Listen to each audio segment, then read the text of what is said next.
ये कहानी शुरू होती है शिन से, जो हॉस्पिटल में पागलों की तरह भाग रही है अपने पापा को देखने, क्योंकि वो आखिरी बार उससे मिलना चाहते हैं। जैसे ही वो अंदर पहुंचती है तो रोते हुए कहती है, पापा अगर आप मर गए ना, कसम से अपने हाथों से मार दूंगी। अब मैं खुद सोच रहा था, बेटा मरने के बाद कैसे मारोगी? ये कोई गेम थोड़ी है कि बार बार रिस्पॉन्ड हो जाएगा। खैर, उसके पापा उसे कुछ कहना चाहते थे, उसे करीब बुलाते हैं और फिर कुछ कहकर अचानक दम तोड़ देते हैं। यहीं से शुरू होती है हमारी सिंड्रेला की टेढ़ी मेढ़ी जिंदगी। अब उसके बाद उसकी सौतेली माँ उसका ख्याल रखने वाली है और साथ में उसकी 2 बेटियां, मतलब एक सौतेली माँ कम थी कि ऊपर से बोनस पैक में 2 एक्स्ट्रा टेंशन भी मिल गई। सौतेली माँ जनाजे में खूब रो रही थी। अब असली प्यार था या मगरमच्छ के आंसू, भगवान जाने। लेकिन चलिए थोड़ा फ्लैशबैक में चलते हैं 20 साल पहले, जब शिन के पापा की इस महिला से मुलाकात हुई थी। पहली नजर में ही प्यार व्यार वाला सीन हो गया और उस समय शिन बस 6 साल की थी। शादी हो गई, बच्चे सब साथ रहने लगे, लेकिन शिन को कभी आराम से खाना भी नसीब नहीं होता था। उसे लगता था सौतेली माँ उसे बिल्कुल पसंद नहीं करती। लेकिन अब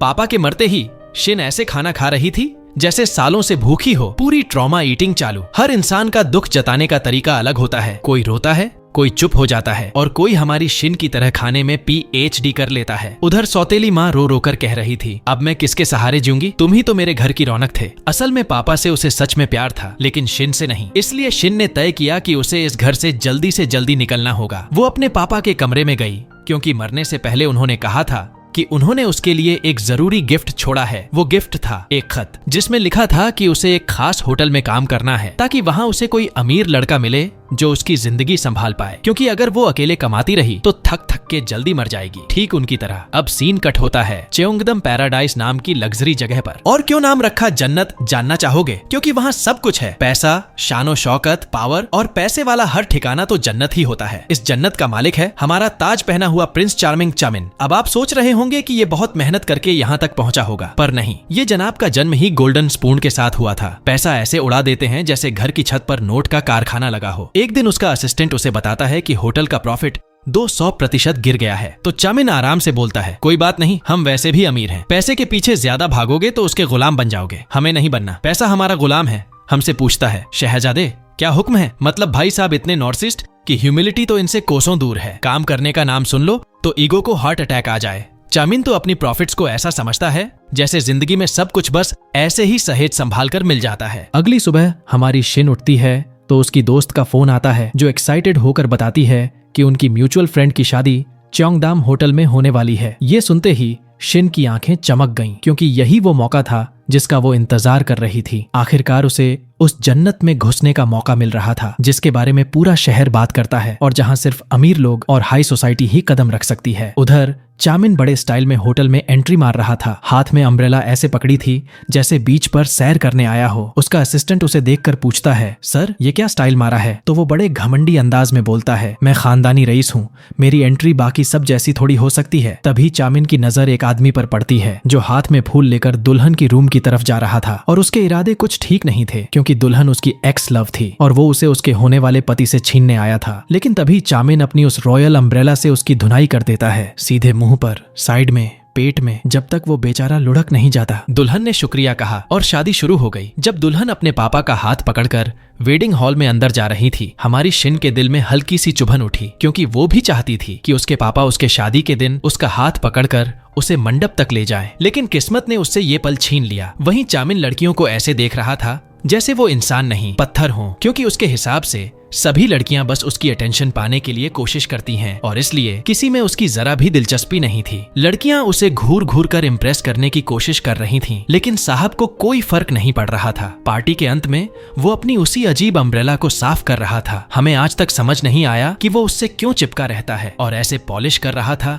जैसे कोई रॉयल खजाना हो। हवा चली तो उसका स्कार्फ उड़कर शिन के चेहरे से टकरा गया। जैसे ही उसने उस पर चेओंगदाम होटल का लोगो देखा, उसे लगा किस्मत ने सीधे उसके मुंह पर जैकपॉट फेंका है। उसने स्कार्फ उठा लिया, लेकिन घर पहुंचते ही किस्मत दोबारा पलट गई। सौतेली माँ ने ऐलान किया कि वो प्रेग्नेंट है। अब शिन की किस्मत पर तरस आता है। एक तो घर में पहले से तनाव, ऊपर से सौतेली माँ प्रेग्नेंट और उसके पापा कुछ पैसे छोड़कर भी नहीं गए, उल्टा ढेरों कर्ज। बैंक ने घर भी जब्त कर लिया। अब हालत ये कि पूरी फैमिली लिटरली सड़क पर आने वाली थी। मजबूरी में सौतेली माँ ने डांस क्लास खोलकर इजिप्शियन डांस सिखाने की सोची। जो कुछ भी पैसे दिलाए वही सही। लेकिन जैसे ही उसने 2 स्टेप लिए, तुरंत चक्कर खाकर गिर पड़ी और सीधे हॉस्पिटल पहुंची, क्योंकि इस उम्र में प्रेगनेंसी वैसी भी मुश्किल होती है। शिन जब उसे देखने पहुंची तो सौतेली माँ ने रोते हुए माफी मांगी। मैंने तुम्हारे साथ बहुत गलत किया, लेकिन तुम ही अब मेरी आखिरी सहारा हो। यह सुनकर शिन को सच में गिल्ट महसूस हुआ और उसने सोचा कि उसे इस औरत की ओर आने वाले बच्चे की जिम्मेदारी उठानी पड़ेगी। आखिर उसने सोचा अब वही करेगी जो उसके पापा चाहते थे और वो नौकरी के लिए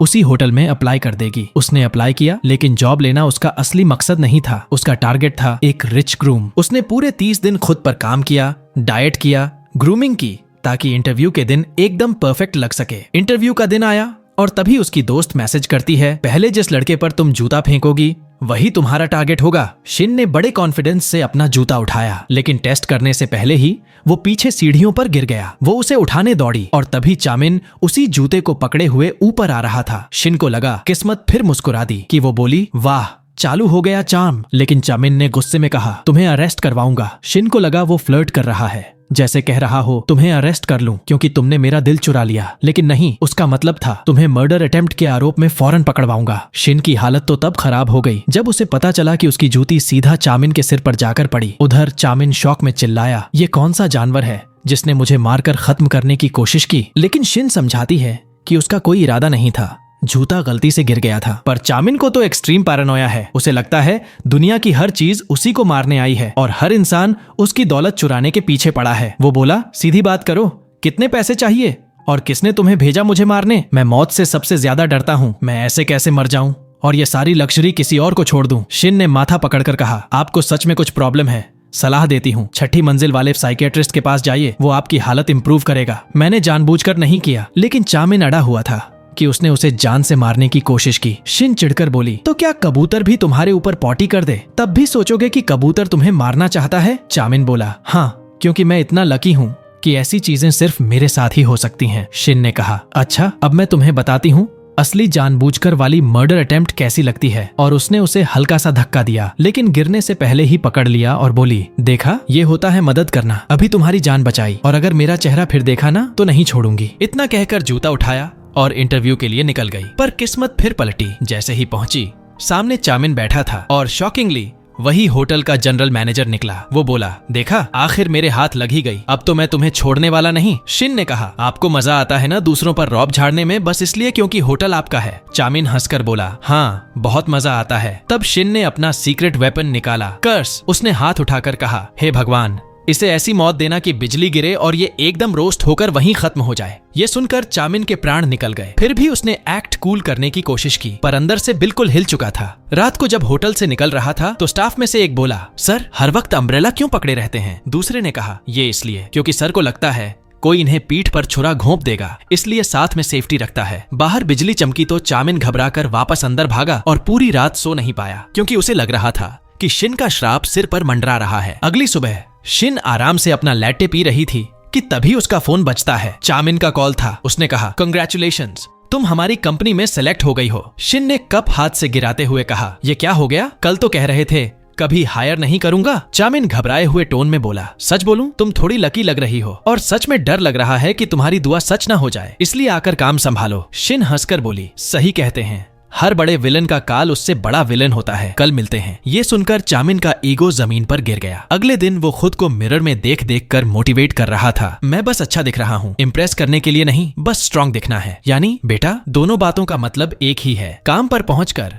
शिन ने उसे देखा। साहब ने मेडिवल वॉरियर वाला ब्रॉड बेल्ट पहन रखा था, पूरा सिक्योरिटी गार्ड वाइब दे रहा था। शिन के हंसी रोकने के लिए दांत दर्द जैसा एक्सप्रेशन बन गया, लेकिन पोलाइटली बोली ताकि जॉब न चली जाए। चामिन ने एटीट्यूड में कहा, तुम्हें फेक स्वीट बनने की जरूरत नहीं, नॉर्मल बोलो जो बोलना है। शिन ने आंखें चमकाकर कहा, श्योर, कुछ भी बोल सकती हूँ। चामिन प्राउडली बोला, हाँ एनीथिंग। तो शिन बोली, तो सच बोल दूं? ये बेल्ट पहनकर तुम्हें देखकर कोई भी लड़की भाग जाएगी, प्लीज उतार दो, पूरे के पूरे डाकू लग रहे हो। ये सुनते ही चामिन ने बेल्ट झट उतार दिया और उसका पूरा ईगो जमीन पर गिरकर चकनाचूर हो गया। उसे लगा था कि शिन उसे देखते ही बेहोश हो जाएगी, लेकिन मैडम ने तो आते ही उसका ईगो हिला दिया। फिर वो दोनों अंदर गए ताकि स्टाफ उसे नए एम्प्लॉय की तरह वेलकम कर सके। चामिन ने बड़ी अकड़ में कहा, मैं फ्री बैठा था, सोचा एक नई लड़की रखकर थोड़ी मस्ती कर लूं, चलो इसके लिए वेलकम पार्टी करते हैं। सब लोग गाना शुरू कर देते हैं और बारी बारी से अपने अपने सपने बताते हैं। शिन की बारी आई तो उसने कहा, मेरा सपना है कि मैं सिंड्रेला बनूं। ये सुनकर चामिन ने ऐसी घटिया नजर डाली जैसे कह रहा हो अच्छा शादी करना चाहती है, बस यही एम्बिशन है। और तभी से वो उसे बर्दाश्त नहीं कर पा रहा था। बाद में जब वो उसके साथ दफ्तर में गया तो बोला, मुझे नहीं पता था तुम ऐसी हो, तुम्हारा बस दूल्हा पकड़ना ही लाइफ का मकसद है। उसने गुस्से में कहा, क्योंकि मेरी जिंदगी मुश्किल है, तुमने कभी गरीबी देखी ही नहीं। पर उसे कोई फर्क नहीं पड़ा। उसने कहा, अब मुझे फर्क नहीं पड़ता, मैंने फैसला बदल दिया, मैं तुम्हें यहाँ काम नहीं करने दूंगा। उसने जिद पकड़ ली कि उसे जॉब चाहिए एंड अगर वो जीत गई तो उसे निकाल नहीं सकते। तब चामिन ने कहा, ठीक है चलो चैलेंज करते हैं, आर्म रेसलिंग और पीने में कंपटीशन, जो जीते वही बोलेगा। नदी किनारे गए। आर्म रेसलिंग में तो वो हार गई क्योंकि चामिन ताकतवर था, मगर ड्रिंकिंग में शिन भारी पड़ गई। चामिन तो 2 घूंट भी नहीं पी पाया। उसने मुस्कुराकर कहा, देखा दिमागी ताकत में मैं तुमसे आगे हूँ, तुम बस मसल मैन हो। चामिन बोला, ठीक है रो मत, काम कर लो यहाँ। शिन खुश हो गई और बोली, कॉन्ट्रैक्ट साइन कर लेते हैं ताकि तुम मुझे निकाल ना सको। कॉन्ट्रैक्ट बस साइन हुआ ही था कि शराब का असर चढ़ गया। उसे तुरंत वॉशरूम जाना था और हालत इतनी खराब कि बस फटने ही वाली थी। चामिन बेचारा टेंशन में पड़ गया। उसने कहा, छुप जाओ ना, यहीं कर लो, पास में कोई बाथरूम नहीं है। शिन चिल्लाई, तुम जाओ यहाँ से, मैं तुम्हारे सामने ये थोड़ी करूंगी। पर चामिन को उसे अकेला छोड़ना भी सही नहीं लगा। तब शिन बोली, बेहतर है कि मैं अपने ऊपर कर लूं, पर तुम मत देखो। तब चामिन मन मारकर चला गया, पर कुछ सेकंड में वापस आकर उसे अम्ब्रेला थमाई और खुद उसे उठाकर भागा बाथरूम की तरफ जैसे कोई प्रिंस। जो आदमी 5 मिनट पहले ईगो की फैक्ट्री था, वही उसे बचाने दौड़ रहा था। और शुक्र है शिन की इमरजेंसी समय पर हल हो गई। बाथरूम से निकलते ही शिन ने उसे शुक्रिया कहा। उसे उम्मीद नहीं थी कि वो इतना डिसेंट निकलेगा। लेकिन तभी डेना, उसकी फियांसे, तड़ाक से आई और बोली, तुम होटल में नहीं मिले तो मैंने कपल ट्रैकिंग डिवाइस से लोकेशन ट्रैक कर ली। शिन तो शॉक में चली गई। मतलब ये आदमी पूरा टाइम शिन को बेवकूफ बना रहा था। वो समझ रही थी शायद दोनों के बीच कुछ स्पार्क है, पर वो तो एंगेज निकला। शिन बोली, ठीक है मैं चलती हूँ, लव बर्ड्स के बीच मेरा क्या काम।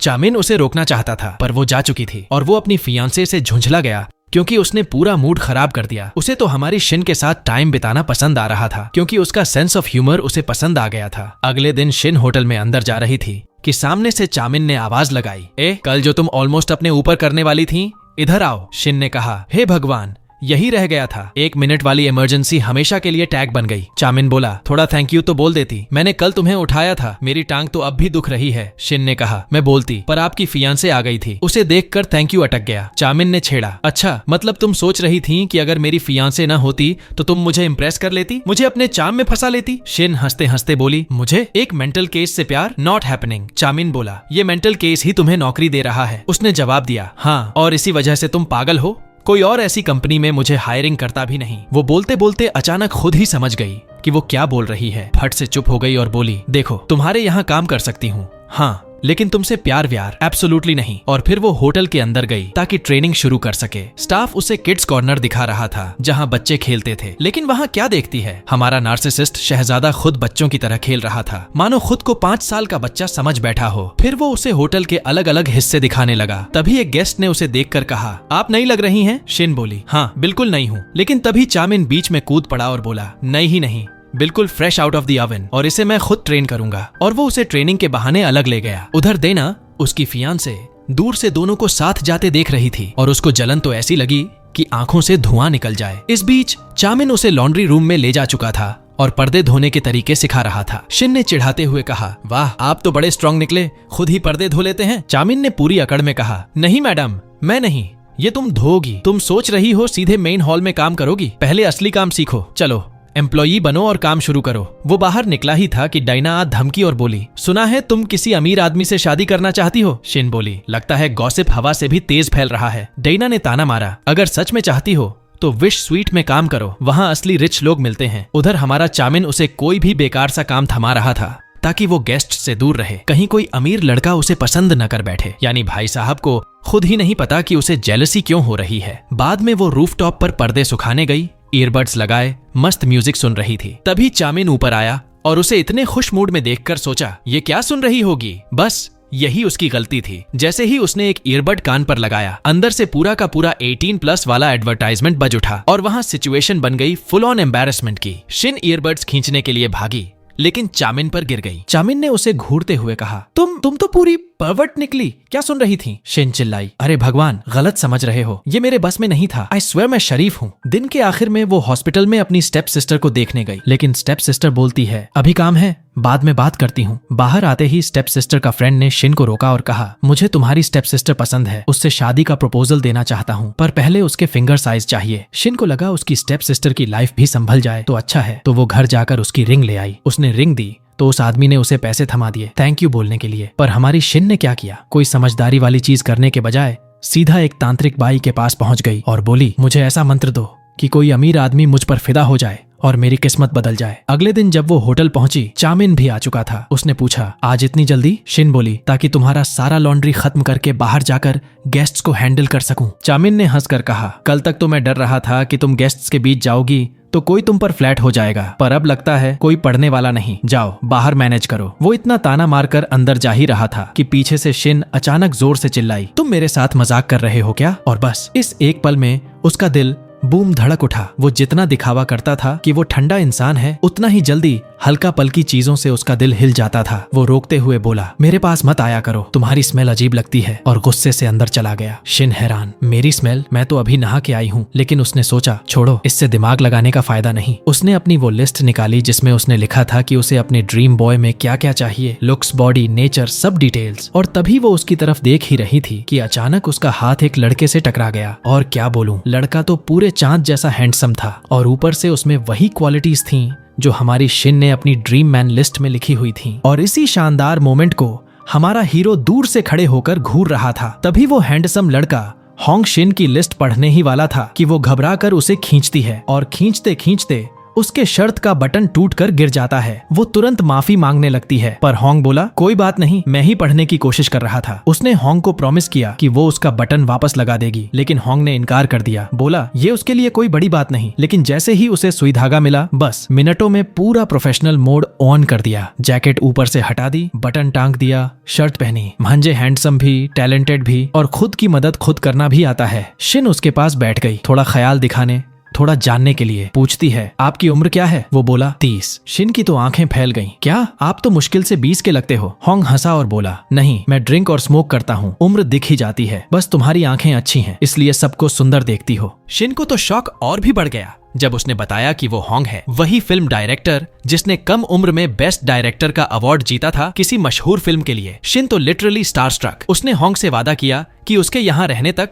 वो उसका पूरा ख्याल रखेगी। लेकिन होंग बोला, दुर्भाग्य से मैं यहाँ रुक नहीं सकता, होटल सिर्फ मेंबर्स या गेस्ट्स की ही एंट्री देता है। शिन तुरंत एक्साइटेड होकर बोली, तुम टेंशन मत लो, मैं सब ठीक कर दूंगी, मैं तुम्हें स्टे दिलवा दूंगी। उधर हमारा राजकुमार अपने ऑफिस में बैठा था, डैना भी वहीं थी। डैना बोली, काश ये तुम्हारी सिंड्रेला यहाँ से जल्दी निकल जाए और उसे प्यार मिल जाए। लेकिन हमारा चामिन तो सुबह से ही चिढ़ा हुआ था, उसे सुबह होंग और शिन को साथ देखकर जलन हुई थी। तभी शिन अंदर आती है और बोलती है, डायरेक्टर होंग यहाँ रुकना चाहते हैं। चामिन बोला, उसे वेटिंग लिस्ट में डाल दो। शिन ने साफ मना कर दिया, वो बहुत बड़े सेलेब हैं, उन्हें स्पेशल एक्सेप्शन देना चाहिए। डाइना को भी लगा कि होंग शिन के लिए परफेक्ट है। वो कहने लगी, मैं भी मानती हूँ कि तुम्हें उसे एक्सेप्ट कर लेना चाहिए। लेकिन चामिन झल्ला गया, तुम बाहर जाओ, यहाँ काम की बात हो रही है। अचानक शिन कहती है, तुम उसे इसलिए नहीं रखना चाहते ताकि मैं सिंड्रेला ना बन जाऊं और इस जगह से निकल ना जाऊं। चलो देखते हैं मैं उसे अपने प्यार में डालती हूँ या नहीं। चामिन तड़पते हुए बोला, तुम कितनी परेशान करती हो, ठीक है रख लूंगा, देखते हैं क्या होता है। शिन दौड़कर होंग को गुड न्यूज देने गई और होंग खुश हो गया। दिन के आखिर में होंग अपनी कार की तरफ जा रहा था और शिन उसके साथ चल रही थी ताकि कोई क्यूट सा मोमेंट क्रिएट हो जाए और फर्स्ट साइट लव टाइप माहौल बने। लेकिन तभी हमारा चामिन उदास चेहरा बनाए पहुंच गया। होंग ने हाथ बढ़ाकर कहा, थैंक्स फॉर द एक्सेप्शन, लेकिन चामिन ने हाथ मिलाने से ही इनकार कर दिया। होंग थोड़ा ऑकवर्ड होते हुए चला गया। शिन ने घूर कर देखा उसे चामिन पर और चिढ़ा गई। वो आगे बढ़ रही थी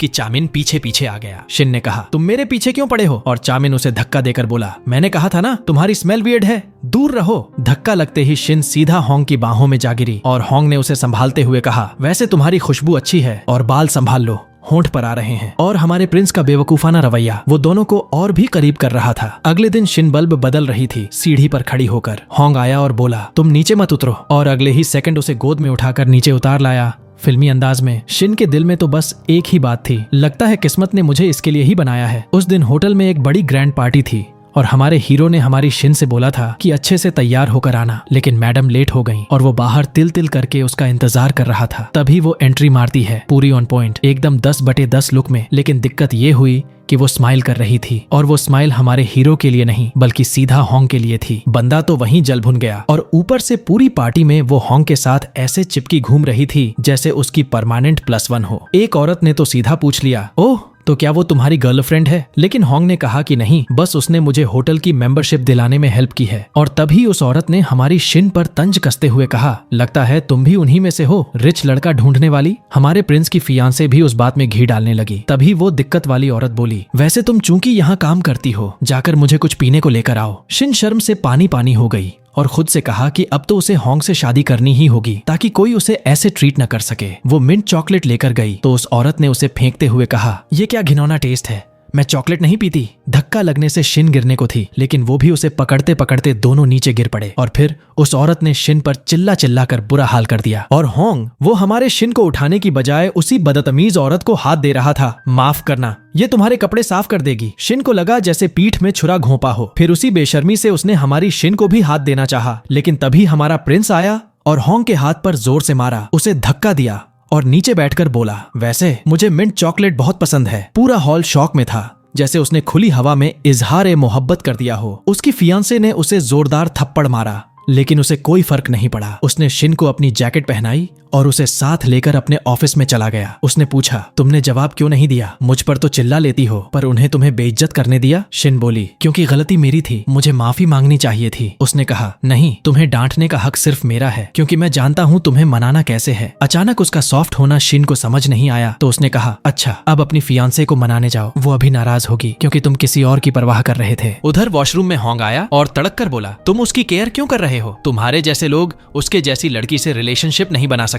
हमारा हीरो बोला, ये मेरी पर्सनल लाइफ है और हाँ, उसके बारे में ठीक से बात करो। होंग पास आया, पूछने लगा कि ये सिंपैथी है या लव? तुम्हें उस पर एक्चुअल में क्रश तो नहीं हो गया? प्रिंस गुस्से में जवाब देता है, तुमने हेल्प करने से मना किया था और अब मुझसे पूछ रहे हो कि मैं उससे प्यार करता हूँ या नहीं। लगता है तुम मर्द ही आधे अधूरे हो। ये सुनकर हमारा टॉक्सिक किंग चुप हो गया। उसे वो पुराना दर्द याद आ गया जब उसकी एक्स उसे छोड़कर किसी और अमीर आदमी के पास चली गई थी। वो ये रिपीट नहीं होने देना चाहता, तो अब वो बस हमारी शिन पर ही अपनी टॉक्सिसिटी निकाल रहा था। इधर शिन उस औरत से माफी मांगने गई क्योंकि वो उससे टकरा गई थी, पर उस औरत ने ताना मारा, तुम क्यों माफी मांग रही हो? तुमने कुछ किया ही नहीं। यही फर्क है, तुम जैसे गरीब लोग बिना वजह भी सॉरी बोल देते हो, लेकिन मेरे जैसी कोई जिंदगी में कभी माफी नहीं मांगती, क्योंकि मैं कभी तुम्हारे लेवल पर रही ही नहीं। शिन की आंखें भर आईं। उसे लगा कि वो इस दुनिया में फिट नहीं होती। तभी हमारे चामिन ने उसे देखा और पूछा, क्या हुआ? शिन बोली, ये दुनिया बहुत क्रूअल है। मैं सोच रही थी यहाँ आकर कुछ बदल जाएगा, पर यहाँ सब कुछ पहले से भी बुरा है। चामिन ने कहा, अगर मैं तुम्हारा एक सपना पूरा कर दूं तो क्या करोगी? फिर उसने उसे आंखें बंद करने को कहा। शिन ने आंखें बंद की, उसका हाथ पकड़ा और तभी सबकी नजरें उधर पड़ी। वो उसके करीब आकर उसे किस किया और फिर दोनों हाथ पकड़कर वहां से साथ बाहर निकल गए। वो हैरान थी कि वो ऐसा बर्ताव क्यों कर रहा है, जबकि कुछ दिन पहले ही उसने साफ कहा था कि वो उससे नफरत करता है। लेकिन इस बार उसने उसकी आंखों में देखकर कहा, किसने कहा कि मैं तुमसे नफरत करता हूँ? मैं तो ये सब इसलिए कर रहा हूँ क्योंकि मैं तुमसे बिल्कुल भी नफरत नहीं करता और तुम्हारा सपना पूरा करने में मदद करना चाहता हूँ। शिन को एक पल को लगा, ये क्या? ये तो उस पर तरस खा रहा है और उसे किसी की सिंपैथी बिल्कुल नहीं चाहिए थी, इसलिए वो सीधे वहां से चली गई। वो पीछे से बोला, अरे कम से कम होटल की मेरी वीजा कार्ड तो ले लो, ऐसे मत जाओ, टैक्सी लेकर जाना। तो उसने गुस्से में कहा, अच्छा तो अब देखना, मैं सबसे महंगी टैक्सी लेकर जाऊंगी। अगले दिन जब वो होटल पहुंची तो शर्म से पानी पानी थी और जैसे ही उसने चामिन को देखा वो उसे अवॉइड करने लगी, लेकिन वह बड़े कैजुअल अंदाज में बोला, मुझे नहीं लगता कि हमें एक दूसरे को अवॉइड करने की कोई जरूरत है, वो तो बस एक किस थी। उसे लगा कि वो इतना चिल क्यों है, तो उसने भी एटीट्यूड में कहा, हाँ सही है, मैं ही ओवर रिएक्ट कर रही थी। चलो मान लेते हैं कि मैंने बस समुद्री कीड़े खा लिए थे, डन। फिर वो बिल्कुल नॉर्मल होकर अपने काम में जुट गई, लेकिन तभी वहां आ गया वो टॉक्सिक इंसान। शिन ने कोशिश की कि वो उसे पोलाइट तरीके से हैंडल करे। उसने उसे चाय सर्व की, लेकिन गलती से अपने ऊपर ही गिरा दी। होंग ने तुरंत अच्छे इंसान की एक्टिंग करते हुए आइस उठाई और उसकी हाथ पर रख दी। वो भोली भाली शिन तुरंत उसकी स्वीटनेस के जाल में फंस गई और उसकी सारी हरकतें भूल बैठी। होंग ने फिर स्मूथ आवाज में कहा, क्या ख्याल है, मेरे स्टूडियो चलोगी? और वो भी उसकी बातों में आकर मान गई। ऊपर से उसने उसे एक हेयरपिन गिफ्ट किया, खुद उसके बालों में लगा दिया। वो तो खुश ही हो गई। उसे लगा कि शायद वो सच में उसे लाइक करने लगा है। उसे क्या पता था कि ये सब वो सिर्फ हमारे चामिन को चिढ़ाने और उसे चैलेंज करने के लिए कर रहा है। इसलिए वो सीधा हमारे चामिन के ऑफिस पहुंची और पूरी कहानी बता दी। उसने माथा पकड़कर कहा, तुम पागल हो क्या? प्लीज बताओ कि तुम सच में उसके स्टूडियो नहीं जाओगी। तो उसने बड़ी मासूमियत से कहा, क्यों नहीं जाऊंगी? तुम्हारा रिएक्शन ही तो सब बदल गया। यही तो हमारा प्लान था ना। लेकिन उससे पहले एक बात कंफर्म करनी है, मुझे तुम्हें एक बार फिर किस करना पड़ेगा, क्योंकि मुझे शक है किसी बात पर, और अगर मेरा डाउट सही निकला तो हम दोनों की वाट लग जाएगी। वो दंग रह गया। क्या तू पागल हो गई है क्या? क्या कंफर्म करना है तुझे? वो बोली, डर मत, यहाँ कोई नहीं है, बस आंखें बंद कर लो। लगता था वो ये चेक करना चाहती थी कि उसके दिल में फीलिंग्स किसके लिए हैं, लेकिन वो डर के मारे मानने को तैयार ही नहीं था। वो बोली, वाह तुम तो बहुत बड़े डरपोक निकले। आखिर डर किस बात का है? उसने बस झुंझलाकर कहा, बस तुम स्टूडियो चली जाओ बस। वो हैरान रह गई। ये वही इंसान है जो अभी तक कह रहा था कि वो उसे वहां नहीं जाने देगा, और अब खुद भेज रहा है। थोड़ी देर बाद उसने खुद को संभालते हुए कहा, ठीक है, मैं तुम्हें यूं ही थोड़ी जाने दूंगा। शिन को लगा, चलो इंसानियत बाकी है इसके अंदर। लेकिन जनाब उसे सीधे ऐसे कमरे में ले गए जहां ढेरों कपड़े थे। बोले, कुछ अच्छा पहन लो फिर जाना। वो बोली, ओह तो तुम इतनी देर से मुझे सजाने में लगे हो? मैं बेवकूफ हूँ जो सोचा था तुम अच्छे हो रहे हो। खैर, उसने एक आउटफिट चुना और चली गई उस टॉक्सिक हॉन्ग के पास। वहां उसने पहले से खाना तैयार कर रखा था। बैठकर अपनी अचीवमेंट्स गिनाने लगा और पूछा, तुम्हें ड्राइंग पसंद है ना? तो करती क्यों नहीं? शिन ने उसे समझाया, क्योंकि मैं ऐसी फैमिली में पैदा नहीं हुई जहां सपनों को पूरा करने का लग्जरी मिलता है। मुझे पैसे कमाने पड़ते हैं। तुम शायद समझोगे नहीं। हॉन्ग धीरे से बोला, नहीं समझता हूँ।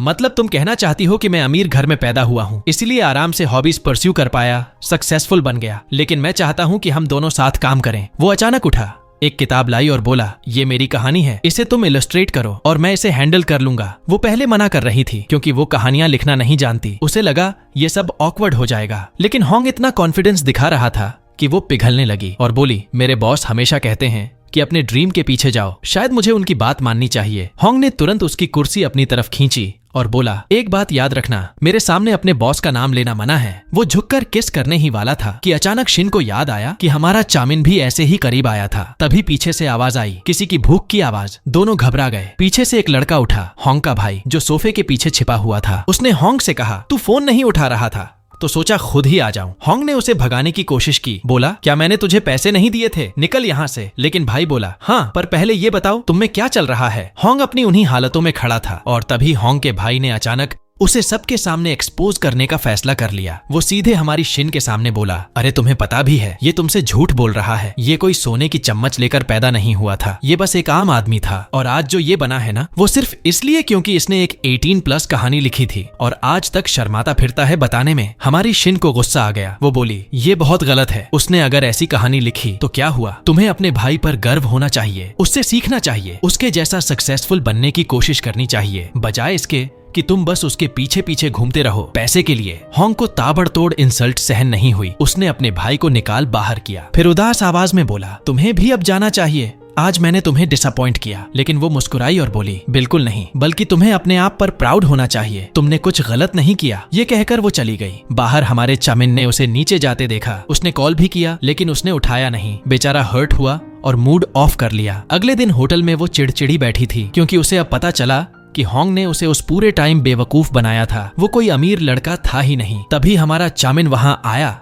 वही अपनी टीजिंग स्टाइल में बोला, तो कल क्या किया तुमने? वो तमतमाकर बोली, तुम्हें क्या? तुम्हें मेरे पर्सनल मैटर्स क्यों बताऊं? तुम मेरे बॉस हो बस। वो हैरान रह गया। उसे तो लगा था कि दोनों एक दूसरे के करीब आ गए थे, लेकिन वो इतनी फ्रस्ट्रेटेड थी कि उसका सारा गुस्सा उसी पर निकाल दिया। रात को काम खत्म करके वो अपनी दोस्त से मिलने जा रही थी कि अचानक दो अजीब लोग उसके सामने आकर खड़े हो गए। सीधे उसे पकड़कर ले जाने की कोशिश की। उसने जल्दी से पेपर स्प्रे निकाला, लेकिन भोंदू ने अपने ही चेहरे पर मार लिया। उन दोनों ने उसे बोरों की तरह उठाया और गाड़ी में फेंक दिया। जब वो अबडक्ट हो रही थी, उसकी दोस्त घबरा गई और सीधे होटल पहुंची। वहां उसे हमारा चामिन मिला और उसने कहा, वो तो अभी थोड़ी देर पहले निकली है। उसकी दोस्त हैरान, अगर निकली थी तो अभी तक पहुंची क्यों नहीं? उधर हमारी शिन किडनैपर्स को समझा रही थी कि देखो, मैं एकदम अकेली हूँ, ना माँ है ना बाप, किसी से पैसे नहीं मिलेंगे। लेकिन वो बोले, रिलैक्स, हम पैसे के लिए नहीं आए, हमें तो बस तुम्हारे अंग चाहिए। वो गुस्से में बोली, मेरे ओनरगन भी खराब है, मैं पीती भी हूँ और स्मोक भी करती हूँ। वो बोले, नहीं, हम यहाँ बदला लेने आए हैं। वो बाहर चले गए खाना लेने, क्योंकि कहते थे खाली पेट मारने में मजा नहीं आता। उसने फोन की एआई को कहा, पुलिस को कॉल करो, लेकिन एआई ने बेवकूफी की और आखिर में उसी दोस्त का नंबर मिला दिया। उसने फोन उठते ही कहा, मैं किडनैप्ड हो गई हूँ, प्लीज बचाओ। और उसके बगल में हमारा चामिन ही बैठा था। उसने तुरंत कामली पूछा, तुम कहाँ हो? डिटेल्स दो, मैं आता हूँ। और वो बिल्कुल पागलों की तरह दौड़ पड़ा। उसके दिमाग में बस वही फ्लैशबैक घूम रहा था जब उसे बचपन में किडनैप किया गया था। वहां पहुंचकर उसने उन सबको एक एक करके धुना, लिटरली उन्हें चूर चूर कर दिया और फिर दौड़कर उसे जोर से गले लगाया। बाद में उसे पता चला कि ये लोग उसे सिर्फ इसलिए उठाकर ले गए थे क्योंकि डेना, जो हमारे चामिन की फियांसे है, उससे क्लैश में थी। उन्हें बस उसे डराना था, लेकिन हमारी शिन को गुस्सा था। उसने एक किडनैपर की भौहें उखाड़ दी क्योंकि उसने उसे अगली कहा था। बाद में वो चामिन के साथ कार में बैठी और बोली, तुमने मुझे बचाया क्यों? मैंने तो तुमसे कहा था मेरी लाइफ में मत घुसो। ऊपर से कल तुम्हारे साथ भी बुरा बोला था। वो हल्की मुस्कान में बोला, मैं तुम्हें ऐसे हाल में अकेला कैसे छोड़ देता। घर पहुंचकर शिन ने देखा उसकी सौतेली माँ और उनके बच्चे उसका इंतजार कर रहे थे क्योंकि उसने फिर एक मुसीबत खड़ी कर दी थी। असली शौक तब लगा जब पता चला कि जिस डॉक्टर को उसने पैसे वापस देने थे वो असल में फ्रॉड निकला। वो उसकी बहन को भी बेवकूफ बना रहा था और किसी भी डॉक्टर से शादी करने को तैयार था। जैसे ही उसे कोई उससे थोड़ा अच्छा मिला वो उसी के पीछे भाग गया। वहाँ बड़ी लड़ाई हुई। सौतेली बहन ने उसे थप्पड़ भी मार दिया। हमारी शिन टूट गई। उसे लगा उसका यहाँ कोई नहीं, ये घर अब उसका नहीं रहा। उसने अपना सामान उठाया और चली गई। वो एक छोटे से ठंडे गांव के घर में पहुंची जहां इतनी ठंड थी कि वो लिटरल मरने वाली हालत में सोई। सुबह उठकर चेहरा धोने गई तो पानी भी काटा हुआ था। उसने मिरर की तरफ देखा और बोली, सच में मेरी जिंदगी का बैड लक कभी खत्म होगा भी या नहीं? और जाहिर है इससे हमारी शिन काम पर लेट हो गई। होटल पहुंची तो दम ही फूल गया था। वहां उसने देखा हमारा चामिन एम्प्लॉइज को सेल्फ डिफेंस सिखा रहा है। उसने गुस्से में पूछा, तुम लेट क्यों आई?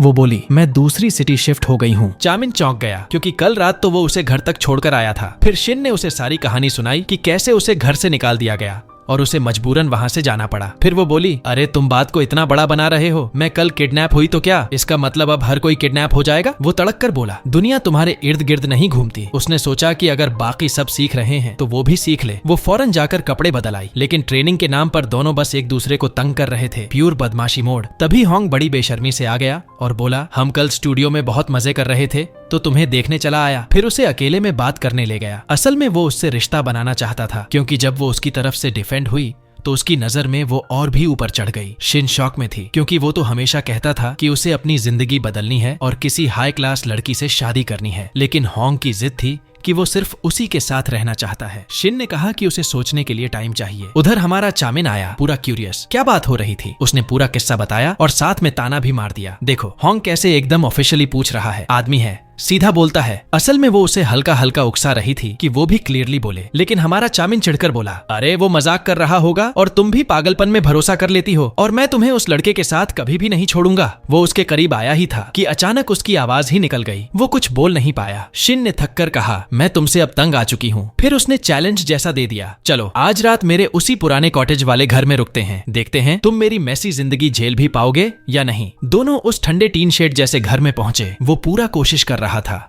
जगह को पसंद दिखाने की ताकि वो उसे इनसेंसिटिव ना समझे। सोने का टाइम आया तो एक ही कंबल था और ठंड जानलेवा। चामिन की तो हवा ही निकल गई। वो बोला, नहीं ये मेरे बस का नहीं, उठो मेरे घर चलते हैं। शिन ने बिना एक सेकंड सोचे हाँ कर दी। कल रात की ठंड उसे याद थी। उसके घर पहुंचकर वो दंग रह गई। इतना बड़ा, इतना शानदार। वो गर्म शावर लेने चली गई, लेकिन पता नहीं टैप बंद कैसे किया जाता है। पानी ओवरफ्लो होने लगा। चामिन अंदर आया बाथटब का पानी बंद करने और जैसे ही उसने उसकी आंखों में देखा वो फिसल गया और दोनों धड़ाम से एक दूसरे पर गिर गए। उसका होंठ उसके होंठों से लगा। पूरी की पूरी ब्लैक एंड व्हाइट शर्मिंदगी। बाथरूम से बाहर आते ही उसकी बहन का फोन आया। वो माफी मांग रही थी और उसे घर वापस बुला रही थी। शिन ने हमारे चामिन से कहा, थैंक्स, अब मैं घर वापस जा रही हूँ, लेकिन वो नहीं माना। उसने अचानक उसका रोप पकड़ लिया और वो लगभग खुल ही गया था। शिन का कलेजा मुंह को आ गया, लेकिन उसने फटाफट उसे बांधकर माफी मांगी। मैं बस चाहता था कि तुम रुको क्योंकि हमने प्लान किया था कि आज रात हम यहीं रुकेंगे। शिन बोली, वो लोग मुझे मनाने को तैयार हैं, मुझे वापस जाना चाहिए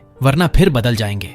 अगले दिन होटल में क्रिसमस की तैयारी चल रही थी। सब हमारे चामिन का इंतजार कर रहे थे क्योंकि आखिर वही ट्री लाइट्स ऑन करने वाला था। जैसे ही वो अपनी फैंसे के साथ आया, लाइट्स ऑन हुई और हमारी शिन खुशियों में डूबी रह गई। उसे वैसे भी क्रिसमस ट्री बहुत पसंद था। हमारा चामिन बस उसे ही देख रहा था। वो कैसे खुश हो रही थी। उधर उसकी फियांसे अकेली बैठी थी और हमारी शिन को घूर रही थी, जलन से भरी। तभी वो चालू लड़की आई जिसने पहले हमारी हेरोइन को बुली किया था। उसने फियांसे से कहा, तुमने इसे अभी तक नौकरी से क्यों नहीं निकाला? फियांसे ने नर्म बनकर कहा, मैं ऐसा कुछ नहीं कर सकती। तभी वो बुली सीधे हमारी हेरोइन शिन को बुलाती है। अभी भी यहाँ काम कर रही हो? कितनी बेशर्म हो तुम। शिन कामली बोली, हाँ, क्योंकि मैंने कुछ गलत नहीं किया। बुली गुस्से में चाय नीचे गिरा देती है ताकि वो उसे साफ करे। हेरोइन अपनी इज्जत रोककर सामान लेने जाती है, लेकिन वो बुली रुकती कहाँ। उसने दूसरी बार भी सारी चाय गिरा दी और बोली, शर्म नहीं आती तुम्हें? लेकिन शिन ने कुछ नहीं कहा, बस अपना काम करने लगी। पर वो बुली लड़की जो हमेशा अमीर लड़कों चामिन और होंग का ध्यान चुराने की कोशिश करती रहती थी, हमारी शिन पर चढ़ गई और बोली, तुम जैसी लड़की की औकात बस इतनी है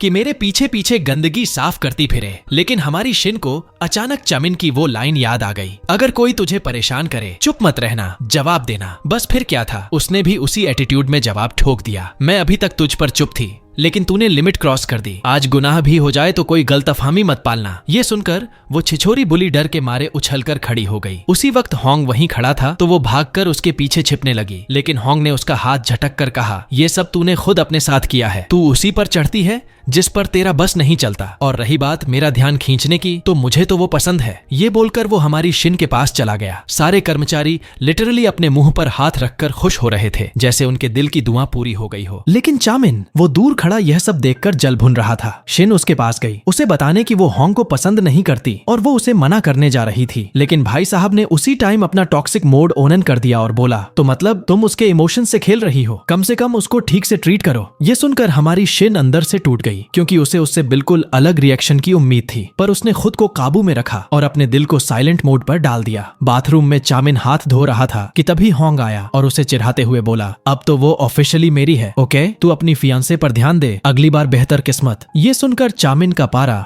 440 वोल्ट पर चढ़ गया और उसने उसी टाइम उसके मुंह पर मुक्का दे मारा। दोनों लिटरली बच्चों की तरह बाहर आकर एक दूसरे को पीटते रहे जब तक भीड़ नहीं जुट गई। हमारी शिन दौड़कर आई, पर जैसे ही वो चामिन को रोकने वाली थी, एक अजीब सी औरत ने होंग के सिर पर जोरदार चोट कर दी। चामिन चिल्लाया, तुम मुझे मार क्यों रही हो? मैं तुम्हारा बॉस हूँ। और जब वो उसके पीछे ऑफिस में गया, उसने शिन को बोला, तुम्हारा काम मुझे बचाना है, मैं तुम्हें सैलरी देता हूँ। लेकिन उसने जवाब दिया, तुम ही तो कह रहे थे कि होंग का ध्यान रखूं, अब क्या मुद्दा है? ये टॉक्सिक उलटी सीधी बातें सुनकर हमारी शिन पूरा कंफ्यूज हो गई और सच में उसके पास रहने का मन नहीं कर रहा था। बाहर निकलते वक्त वही औरत मिली जिसने होंग के सिर पर मारा था और निकली कि वो हमारे चामिन की माँ है। वो उससे बात करना चाहती थी क्योंकि वह चामिन को बरसों से नहीं मिली थी। उसने पूरी कहानी सुनाई कि पहले वो एक मॉडर्न सिंड्रेला जैसी थी, गरीबी में जी रही थी, इसलिए चामिन के पिता से शादी की। लेकिन उसकी सास उसे नफरत करती थी और एक दिन उस पर झूठा इल्जाम लगा दिया, घर से निकाल दिया गया और मजबूरी में उसे चामिन को भी छोड़ना पड़ा, दिल पर पत्थर रखकर। हमारी शिन ये सुनकर पिघल गई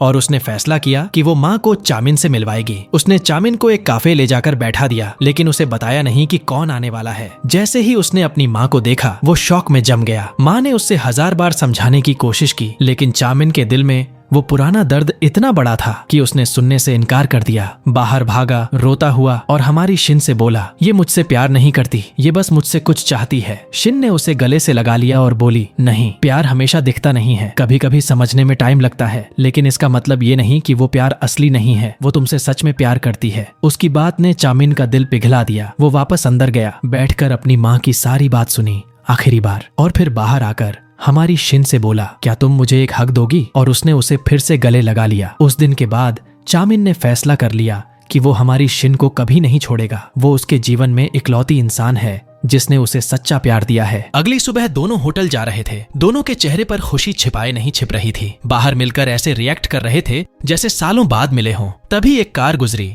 जिसमें एक शरारती बच्चा पानी छिड़कने की कोशिश कर रहा था, तो चामिन ने जल्दी से अपनी अम्ब्रेला खोलकर दोनों को बचा लिया। शिन बोली, देखो अम्ब्रेला तो काम आ ही गई। तो वो हंसकर बोला, वो इसलिए क्योंकि मैं स्मार्ट हूँ। और तभी हमारी शिन मजाक मजाक में उससे बोली कि तेज और स्मार्ट तुम थे, छतरी की वजह से नहीं। तो वो शर्मा गया। फिर शिन ने कहा, ठीक है, अगर तुम इतने तेज तर्रार हो तो ये छतरी मुझे दे दो ताकि मैं खुद को बचा सकूं। और उसने भी बिना सोचे समझे उसे पकड़ा दी। शिन हंसकर बोली, लगता है तुम अब सच में मैच्योर हो गए हो, वरना अपनी छतरी कैसे छोड़ देते। वो तुरंत सर झुकाकर खड़ा हो गया, अंदर ही अंदर यही उम्मीद में कि वो उसका सिर थपथपा कर बोले, शाबाश गुड बॉय। क्योंकि चाहे लड़का कितना भी स्ट्रांग हो, अंदर से अपनी गर्ल से गुड जॉब जानू सुनने का इंतजार तो सबसे ज्यादा होता है। रात को चामिन चुपके से फूल और एक गिफ्ट लेकर हमारी शिन को सरप्राइज देने जा रहा था, लेकिन रास्ते में उसे अपनी वही इरिटेटिंग फियांसे मिल गई। उसने फूल देखकर तुनकते हुए पूछा, कहाँ जा रहे हो इतने प्यारे प्यारे गिफ्ट्स लेकर? चामिन उसे शांत जगह ले गया ताकि उसे सच बताकर सब क्लियर कर दे कि उसे हमारी शिन से प्यार है। लेकिन डेना तो पूरी टॉक्सिक निकली। बोली, वाह, तुम्हारी भी कोई कमजोरी है जिसे मैं इस्तेमाल कर सकती हूँ। सुनो, अगर तुम उस शिन से दूर नहीं रहे तो मैं उसकी जिंदगी मिट्टी में मिला दूंगी। सबको कहूंगी कि उसने तुम्हें मुझसे छीनने की कोशिश की, बिल्कुल उसी तरह जैसे लोग तुम्हारी माँ पर इल्जाम लगाते थे। ये सुनते ही चामिन का दिल दहल गया, क्योंकि ये वही कहानी थी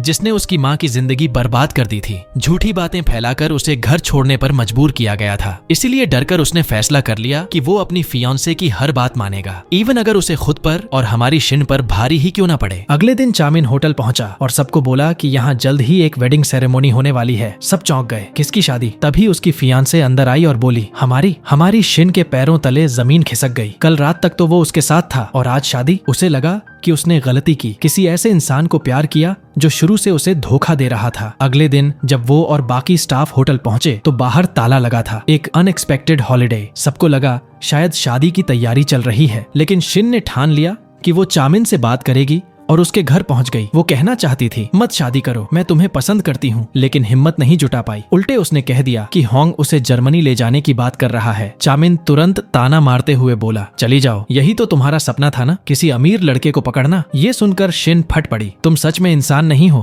प्लेबॉय निकले, मेरे फीलिंग्स के साथ खेला। तो उसने आगे बढ़कर कहा, असली प्लेबॉय कैसा होता है दिखाऊं? और अचानक उसे चूम लिया। ये होता है प्ले करना। शिन ने जोर का थप्पड़ मारा और रोती हुई निकल गई। यकीन ही नहीं हो रहा था कि वो इतना गिर सकता है। रात के वक्त चामिन का होने वाला ससुर होटल में घुसा और सब सामान चामिन पर फेंकते हुए चिल्लाया, मेरी बेटी को रुलाने की हिम्मत कैसे हुई तेरी? अगर वो तुझसे प्यार न करती होती तो आज यहीं गाड़ देता। कुछ दिनों बाद शिन के घर एक पार्सल मिला। खोला तो उसमें चामिन की बनाई एक स्केच थी और साथ में एक लंबी चिट्ठी जिसमें उसने लिखा था कि वो उसे हमेशा एक लड़ाकू शिन की तरह देखता रहा, न कि सिंड्रेला की तरह, क्योंकि वो स्ट्रांग है, प्यारी है और लोगों की जिंदगी बदलने का दम रखती है, यहाँ तक कि उन लोगों की भी जिन्हें वो प्यार करती है। वो फूट फूट कर रोने लगी, क्योंकि उसने पहली बार सच में समझा कि उसकी असली ताकत क्या है। बचपन में उसे लगता था कि कभी कोई प्रिंस चार्मिंग आएगा और उसे बचा लेगा, लेकिन असली जिंदगी में वो खुद ही प्रिंस बन गई थी और अपने लिए लड़ रही थी। हकीकत यही है, दुनिया में तुम्हें खुद के अलावा कोई नहीं बचा सकता। उसने आंसू पोंछे, आईने में खुद को नए नजरिए से देखा। वो अब किसी प्रिंस की मोहताज नहीं, वो खुद ही वॉरियर है। इतने में उसे होटल के एक कॉलीग का फोन आया, हमने कोई छुट्टी नहीं ली है, होटल तो दिवालिया हो गया, बंद कर दिया गया है, यहाँ अब नई जगह खुलेगी। वो हक्का बक्का रह गई। पूछा, तो चामिन अब क्या करेगा? तो उसने कहा, उसको छोड़ो, पहले अपनी नौकरी बचाने की सोचो। लेकिन शिन ने फैसला कर लिया कि वो खुद जाकर देखेगी कि होटल में हुआ क्या है। जैसे ही वो पहुंची, होटल पूरा अंधेरे में था और उसे अंदर से कोई आवाज सुनाई दी। उसे लगा कोई चोर है, तो वो अम्ब्रेला उठाकर धीरे धीरे आवाज की तरफ बढ़ी और जोर का एक दे मारा। जैसे ही सच्चाई सामने आई कि वो चामिन निकला, शिन ने उसे देखकर कहा, तुमने बताया क्यों नहीं कि तुम ही हो? तो उसने तुरंत पलटकर बोला, अरे पहले बोलने का मौका दिया था क्या? और बेचारा अभी कुछ बोल ही पाता, उससे पहले उसने झट से बोल दिया, मैं तुम्हें पसंद करती हूँ। लड़का थोड़ा हैरान रह गया और बोला, लेकिन मैं तो अभी पूरी तरह कंगाल हूँ, तुम्हें क्या दूंगा? उस पर वो मुस्कुराई और बोली, मुझे कुछ नहीं चाहिए, मैं तुम्हें इसलिए पसंद करती हूँ क्योंकि तुमने मुझे मेरी असली वैल्यू दिखाई, मुझे खुद से प्यार करना सिखाया। बस इसी वजह से मैं तुम्हारे साथ रहना चाहती हूँ, और वैसे भी मैं खुद भी कंगाल हूँ, तो चलो ये स्ट्रगल वाली लाइफ साथ में जीते हैं, जितना बन पाए उतना मिलकर कर लेंगे। ये सुनकर वो उसके और करीब आया और बोला, मैं भी तुमसे प्यार करता हूँ। हाँ, मानता हूँ कि मुझे टाइम लगा, लेकिन पहली ही मुलाकात से तुम मुझे बाकी सबसे अलग लगी थी। फिर उसने अपनी जेब से रिंग निकाली, वही रिंग जो उसने दिवालिया होने से पहले उसके लिए खरीदी थी ताकि उसे प्रपोज कर सके। और फिर वो उसे अपने घर ले आई ताकि वो उसके साथ, उसके सौतेली माँ और बहनों के साथ रह सके। सच कहें तो घर वालों ने उसे बहुत प्यार से अपनाया। उस रात दोनों एक ही रूम में सोए, बिल्कुल लवर्स की तरह। लेकिन अगली सुबह उठे तो हालत ऐसी बिखरी हुई थी कि देखते ही हंसी निकल जाए। नाश्ते पर पूरी फैमिली बैठी थी और उसके लिए स्पेशल खाना बनाया था। लड़का असल में वो खाना पसंद नहीं करता, लेकिन शिन की बहन ने खुद बनाया था, तो बेचारे ने मजबूरी में मुस्कुराते हुए खा लिया ताकि बहन का दिल न टूटे। एक दिन शिन जॉब ढूंढ रही थी और अचानक किसी ने उसे ऑफर दिया कि वो उसकी कॉमिक स्टोरीज ड्रॉ करे। उसे लगा किस्मत आज पहली बार मुस्कुराई है। उसने तुरंत चामिन को फोन किया और ये खुशखबरी सुनाई। वो उससे मिलने गई तो लड़का उसके लिए फूल लेकर आया। उनकी लाइफ उस वक्त लिटरली 100% फुल ऑन रोमांटिक हो चुकी थी। कुछ वक्त बाद शिन ने अपना सपना पूरा कर लिया। वो एक सक्सेसफुल कॉमिक आर्टिस्ट बन गई और चामिन भी अपनी मेहनत के दम पर दोबारा अपना होटल वापस हासिल करने में कामयाब हुआ। और आखिर में बस इतना याद रखो, किसी को अपनी लाइफ पर कंट्रोल मत लेने दो, अपनी खुशी खुद ढूंढो, क्योंकि तुम्हारी लाइफ की मेन कैरेक्टर तुम ही हो। अपनी स्टोरी खुद लिखो, तब तुम्हारे दुख सिर्फ एक छोटे से चैप्टर बनकर रह जाएंगे और खलनायक हमेशा सिर्फ एक साइड कैरेक्टर कैरेक्टर रहेगा। और इस तरह हमारी कहानी यहीं पूरी होती है। उम्मीद है आपको ये वीडियो पसंद आया होगा। कमेंट करके जरूर बताना और चैनल को सब्सक्राइब करना मत भूलना। तुम्हारा कीमती वक्त देने के लिए बहुत बहुत धन्यवाद। फिर मिलेंगे अगले वीडियो में।